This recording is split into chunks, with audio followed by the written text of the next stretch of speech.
Hello, students. Welcome back to our political theory class. So, today we are going to learn about a very important idea in political philosophy, that is the harm principle. तो ये जो हमारे famous thinker थे John Stuart Mill, उन्होंने ये harm principal की theory को दिया था और इसी के बारे में हम इस पार्ट में कवर करेंगे कि हार्म प्रिंसिपल क्या है और इसके अराउंड क्या कॉन्सेप्ट रिवॉल्व करता है। ठीक है, अच्छा मैं रिकैप दे दूं हम क्या कवर कर रहे थे। हम आपकी जो क्लास 11th की पॉलिटिकल थ्योरी वाली बुक है, एनसीईआरटी बुक, उसका हमने चैप्टर 2 स्टार्ट करा था, चैप्टर 2 फ्रीडम।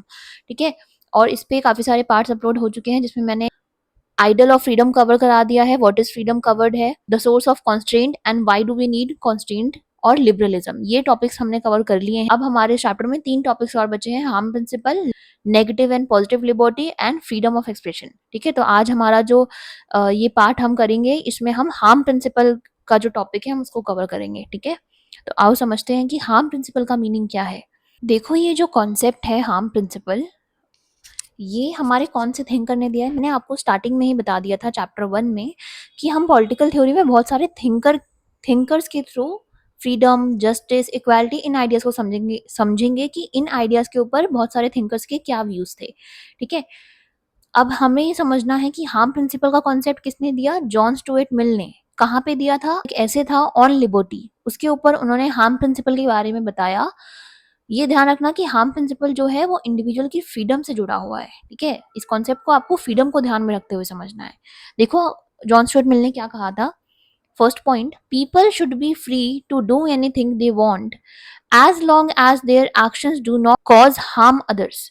मतलब कि जॉन स्टुअर्ट मिल ये कहते हैं अपनी ऑन लिबर्टी के ऐसे में कि लोगों के पास फ्रीडम होनी चाहिए, वो जो भी एक्शन लेना चाहते हैं। ठीक है, आप मतलब उनको एकदम फ्री छोड़ दो, वो कोई सा भी एक्शन ले वो उनके ऊपर है, लेकिन उनके एक्शंस दूसरे को हार्म नहीं करने चाहिए। ठीक है, पहला पॉइंट समझ आया। दूसरा, second, only reason the state और society can limits someone's freedom is to prevent harm to others, not just because their action is immoral, unusual और unpopular। देखो, इस पॉइंट को समझाने से पहले मैं आपको एक बार पुराने लेक्चर्स में हमने समझा था उसको वापस रिपीट कर रही हूँ।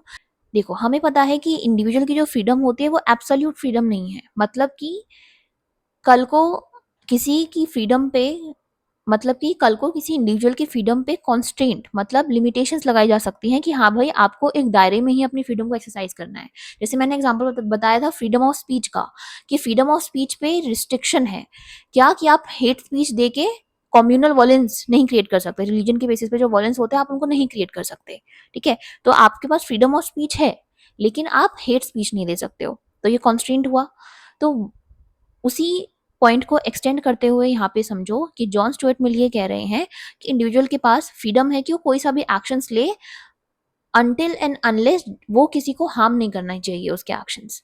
ठीक है, और दूसरे पॉइंट में वो ये कह रहे हैं कि जो स्टेट है या फिर जो सोसाइटी है, मतलब स्टेट का मतलब यहाँ पे गवर्नमेंट है या फिर जो हमारी सोसाइटी है, उसको किसी की फ्रीडम पे लिमिटेशंस तभी लगानी चाहिए जब वो दूसरे को हार्म कर रही है। ठीक है, जैसे कि अगर मैं अपनी कोई चॉइसेस एक्सरसाइज कर रही हूँ और मेरी चॉइसेस को एक्सरसाइज करते टाइम दूसरे को भी हार्म हो गया, एग्जाम्पल के थ्रू समझो, ज्यादा अच्छे से समझ आएगा। If someone drinks alcohol, they may harm their own health, but that's their choice. So society should not stop them. तो यहाँ पे जॉन स्टुअर्ट मिल कह रहे हैं, एग्जाम्पल के थ्रू समझाना चाह रहे हैं कि आप समझो कि अगर एक पर्सन है, एक इंडिविजुअल है और वो ड्रिंक कर रहा है, ठीक है, और उसके ड्रिंक करने से उसकी हेल्थ इंपैक्ट हो रही है और किसी को कोई नुकसान नहीं हो रहा है, तो तब तक जब तक उसके ड्रिंक करने से किसी और को नुकसान नहीं हो रहा है, सोसाइटी, गवर्नमेंट उस पर लिमिटेशन ना लगाए। लेकिन दूसरी तरफ जॉन स्टुअर्ट मिल ये कह रहे हैं, but if they drive drunk, they risk harming others so that state can punish or stop them। यहाँ पे जॉन स्टुअर्ट मिल ने पर्सपेक्टिव चेंज करते हुए बोला, लेकिन अगर वो ड्रिंक करके गाड़ी चला रहा है जिसकी वजह से एक्सीडेंट्स होंगे, दूसरी की लाइफ हार्म हो जाएगी, है ना, दूसरी की लाइफ चली जाएगी, तो उस केस में सोसाइटी और जो गवर्नमेंट है बाय लॉ उस पर लिमिटेशंस लगा सकती है, उसकी फ्रीडम पे लिमिटेशन लगा सकती है, उसको पनिश करते हुए। समझ आया?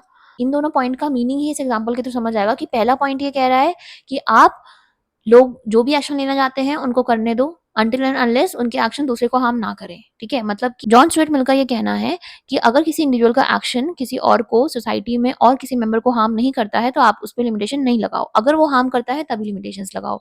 ये एग्जांपल हमने इस अल्कोहल वाले उसके थ्रू समझा कि अगर कोई अल्कोहल ड्रिंक कर रहा है और वो उसकी चॉइस है ड्रिंक करने की, ठीक है, और वो उसको इम्पैक्ट करेगी, तो उस केस में आप लिमिटेशन मत लगाओ क्योंकि वो ड्रिंक करके खुद की हेल्थ खराब कर रहा है। लेकिन अगर वो ड्रिंक करके गाड़ी चला रहा है, दूसरे की लाइफ भी हर्ट कर रहा है, ठीक है, एक्सीडेंट्स हो रहे हैं, तब वहां पे लिमिटेशंस लगाना सही है।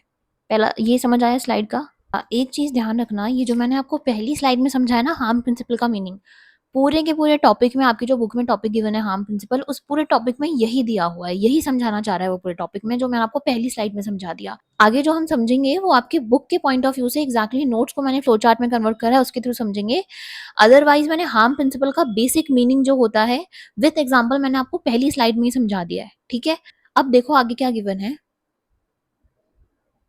देखो अब हमें इसमें इस स्लाइड में क्या समझना है, हमें इसमें समझना है जॉन स्टुअर्ट मिल की जो स्टेटमेंट थी उसको कोड के फॉर्म में यहाँ पे लिखा हुआ है, आपकी बुक से ही लिया मैंने ये टेक्स्ट, और उसमें हमें ये समझना है कि जॉन स्टुअर्ट मिल इस गिवन स्टेटमेंट के थ्रू क्या समझाना चाहते हैं हार्म प्रिंसिपल के बारे में, या फिर फ्रीडम को लेके उनकी क्या पर्सपेक्टिव है। ठीक है, देखो एक चीज तो आपने समझ ली कि मिल के according every person should have complete liberty to act as they wish, इतना हमने समझा पुराने वाले स्लाइड में। But this liberty has one limit, you cannot harm others, ये दूसरा पॉइंट है उनका जॉन स्टुअर्ट मिल का कहने का। ये समझ आया। अब देखो स्टेटमेंट के थ्रू समझो क्या कहते हैं। The sole end for which mankind are warranted individually or collectively in interfering with the liberty of action of any of their number is self protection। इसका मीनिंग यहां तक मीनिंग समझो। जॉन स्टुअर्ट मिल ये कहते हैं कि society और government जो है किसी पर्सन के फ्रीडम में तभी इंटरफेयर कर सकती है जब किसी और को प्रोटेक्ट करना है। ठीक है, जैसे कि आप समझो एग्जाम्पल कि सरकार जो है वो आपको नहीं रोक सकती कि आपके ओपिनियंस को एक्सप्रेस करने से, लेकिन अगर आपकी ओपिनियन को एक्सप्रेस करने के चलते, जैसे कि अगर आप स्पीच दे रहे हो तो उसके चलते अगर कोई वॉयलेंस हो रहा है दूसरों के खिलाफ, ठीक है, आपने रिलीजन के बेसिस पे लड़ाई करवा दी अपनी स्पीच के थ्रू, उस केस में सोसाइटी और गवर्नमेंट जो है वो आपके फ्रीडम पे रिस्ट्रिक्शन लगा सकती है। सेल्फ प्रोटेक्शन की बात आ गई ना यहाँ पे। आगे क्या कह रहे हैं ये, that the only purpose for which power can be rightfully exercise against his will is to prevent harm to others.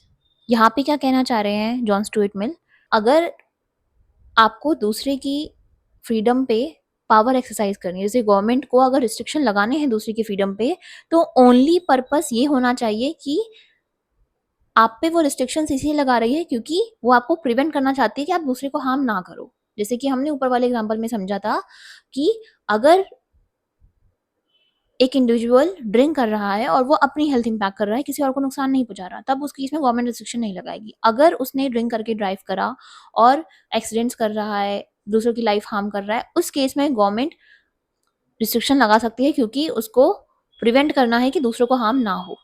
समझ आया इसका मतलब जॉन स्टुअर्ट मिल। आगे देखो, हार्म प्रिंसिपल के केस में Mill introduce the distinction in human action, मतलब कि मिल ने एक कॉन्सेप्ट यहाँ पे दिखाया है सेल्फ रिगार्डिंग एक्शन का और अदर रिगार्डिंग एक्शन का, जिसमें ह्यूमन सेंटर में है। मतलब एक जो इंडिविजुअल है उसके सेल्फ रिगार्डिंग एक्शंस क्या होते हैं, अदर रिगार्डिंग एक्शंस क्या होते हैं, ये उन्होंने हार्म प्रिंसिपल के कॉन्सेप्ट में समझाते हुए कहा है कि सेल्फ रिगार्डिंग एक्शंस में वो क्या बताते हैं, actions that have consequences only for the individual actor and nobody else। Self regarding actions हम उन एक्शंस को कहते हैं जिसके कॉन्सिक्वेंसेज एक इंडिविजुअल को ही झेलने पड़ते हैं।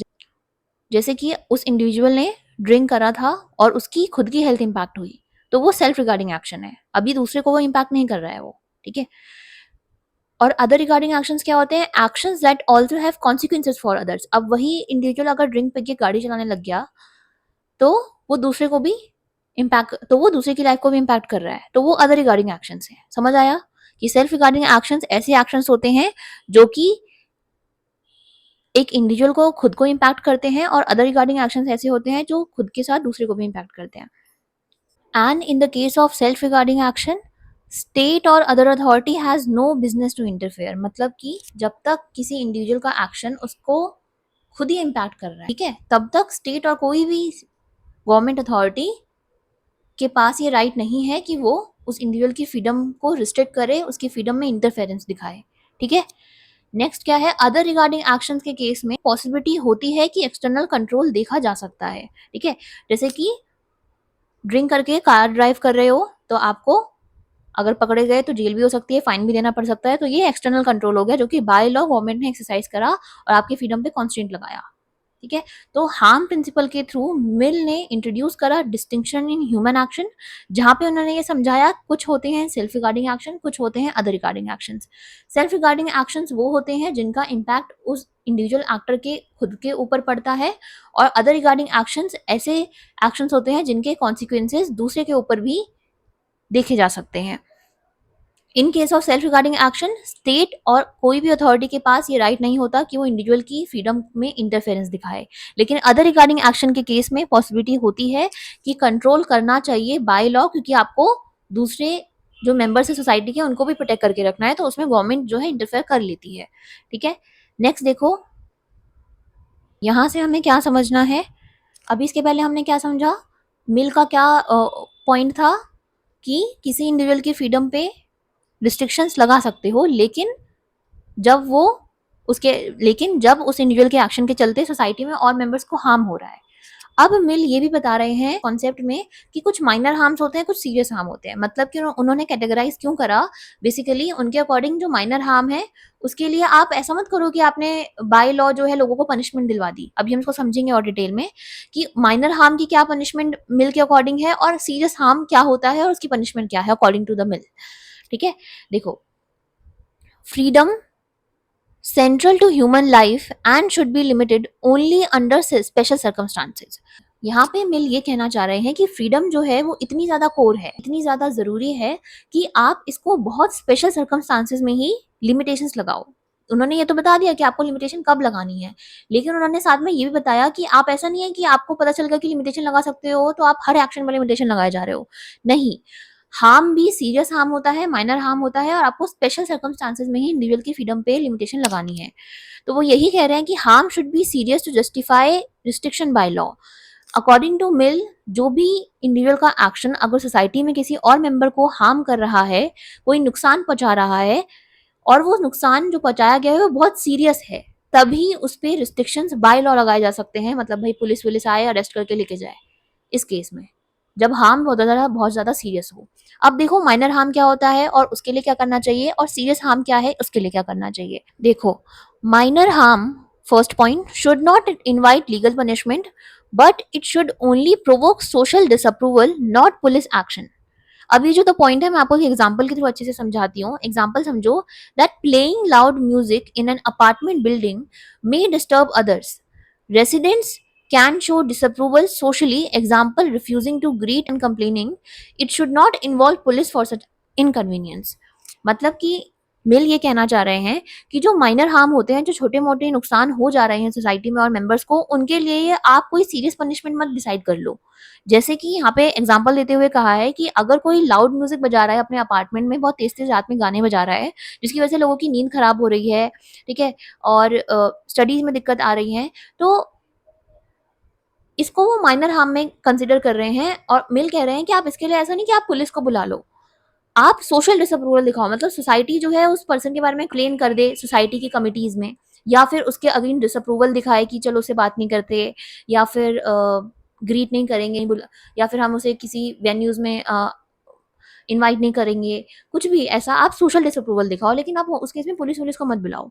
तो मिल ये कहना चाह रहे हैं कि माइनर हार्म अगर है तो आप सिर्फ सोशल डिसअप्रूवल दिखाओ, वही सफिशिएंट है। लीगल एक्शन जो है आपको अननेसेसरी लेने की जरूरत नहीं है, ठीक है। और सीरियस हार्म के केस में वो कह रहे हैं कि legal action is justified to protect individuals from a significant harm. जैसे कि वो अगर ड्रिंक करके ड्राइव कर रहा है तो वो सीरियस हार्म कर सकता है किसी को, तो उस केस में आप पुलिस को बुलाओ अगर आपने देखा है कि कोई किसी ने ड्रिंक करके ड्राइव करी है और उसकी वजह से कोई एक्सीडेंट हुआ है, ठीक है। तो उसमें सोशल डिसअप्रूवल से काम नहीं चलेगा, सोसाइटी उसको नेग्लेक्ट कर देगी, उससे सिर्फ काम नहीं चलेगा, ठीक है। वो वापस वही गलती रिपीट करेगा, इसलिए उस केस में पुलिस के एक्शन नेसेसरी हो जाते हैं, ठीक है। बाय लॉ उसमें एक्शन लेना चाहिए। समझ आया ये डिफरेंस। तो मिल की रिकमेंडेशन क्या है कि legal force should be used only when actions cause serious harm to individual. Again वही पॉइंट है कि लीगल फोर्स, पुलिस की हेल्प लो, कोर्ट में जाओ, केस फाइल करो, एफआईआर दर्ज कराओ, ये आप सिर्फ सीरियस हार्म अगर किसी को होता है तभी करो, ठीक है, तभी आप रिस्ट्रिक्शंस लगाओ उसकी फ्रीडम पे। Otherwise society must tolerate overall freedom, ठीक है।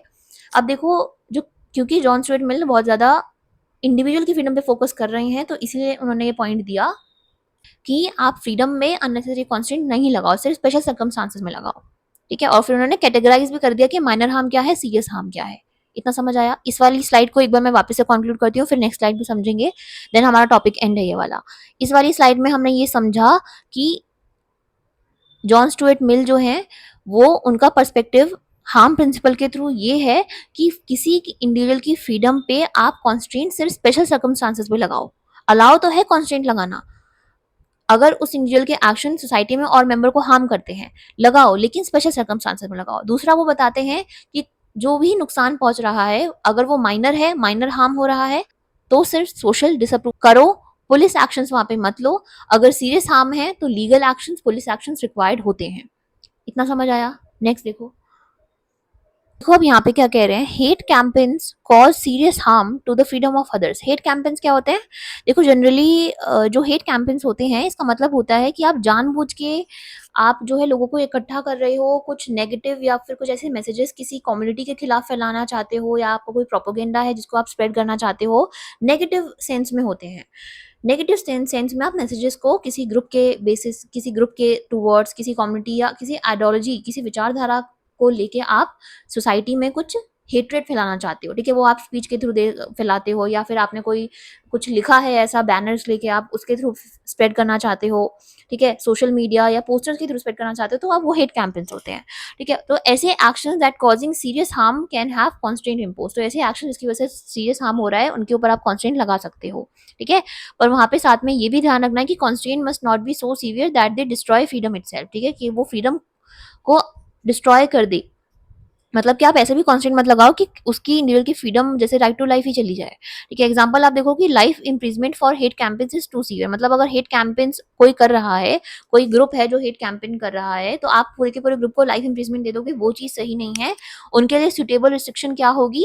Limiting their movement, curtailing their right to hold public meetings. मतलब आप उन पे लिमिटेशन लगा दो कि आज से तुम आज से तुम जो है मूवमेंट नहीं करोगे, आज से तुम कोई ऐसे मीटिंग्स ऑर्गेनाइज नहीं करोगे, ये आप उनकी राइट पे लिमिटेशन लगा सकते हो। लेकिन लाइफ इम्प्रिजमेंट देना तो बहुत ही सीवियर हो जाएगा हिट कैंपेन के लिए। तो आपको ये चीजें ध्यान रखनी कि किस केस में अगर हार्म सीरियस है तो उस केस में भी आपको ध्यान रखना है कि कितनी डिग्री की पनिशमेंट आप दे सकते हो, ठीक है। नेक्स्ट क्या कह रहा है, in constitutional discussion in India the term use for justiciable constant is reasonable constant. मतलब कि इंडिया में जब भी कॉन्स्टिट्यूशन को लेके कुछ डिस्कशन चलती है या कॉन्स्टिट्यूशन के प्रोविजन को लेके कोई डिस्कशन चलती है, तो उसमें हमेशा जब कॉन्स्टेंट को बोला जाता है कि जस्टिफाइड कॉन्स्टेंट अलाउड है, तो उसका दूसरा टर्म यूज करते हैं हम, रीजनेबल कॉन्स्टेंट, ठीक है। मैंने आपको पहले भी ये समझाया हुआ है पहले वाले लेक्चर्स में कि रिस्ट्रिक्शंस में exist but must be reasonable, ठीक है, capable of being defended by reason. मतलब कि अगर आप किसी इंडिविजुअल के ऊपर रिस्ट्रिक्शन लगा रहे हो तो आप उसका रीजन दो कि आप क्यों लगा रहे हो।